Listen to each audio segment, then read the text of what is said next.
Becoming a top creator won't benefit you in cash now, but instead of that, Instagram's now offering prestige. Hey GadInsiders, welcome to your hub of the latest tech updates. Instagram is planning to change how traditional monetization worked. The app has announced the Rings Award, a new honor designed to elevate top creators, not with cash, but with status, style, and visibility. Meta revealed the Rings Award is for creators who don't just participate in culture, but shift it, according to Instagram's blog. Think of it as the social media equivalent of getting a crown for winning Miss Universe, but instead of a crown, it's profile perks and a designer ring. Winners will receive a physical ring designed by fashion visionary Grace Wales Bonner, and a digital ring that appears as a glowing gold circle around their profile picture every time they post a story. Their profile's backdrop color and like button will also become customizable, a flashy reward for those shaping the future of online content. The selection's curated by a panel of tastemakers, including Instagram head Adam Mosseri, designer Marc Jacobs,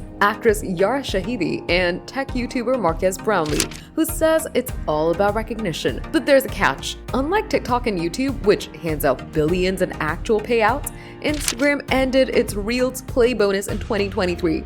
Instead, Meta now focuses on brand deals, subscriptions, and fan support. While Instagram insists creators can still earn through these methods, this move signals a deeper shift from cash to clout, from creator economy to creator hierarchy. We still have to see whether this hierarchy would work in an industry where money talks, but Instagram's betting the creators will chase the crown even if it's not real gold. Do you think this is a way of virtual monetization? Drop your thoughts in the comments. Give the video a thumbs up, subscribe to GadInsider, and don't forget to hit the bell icon so you never miss any tech update.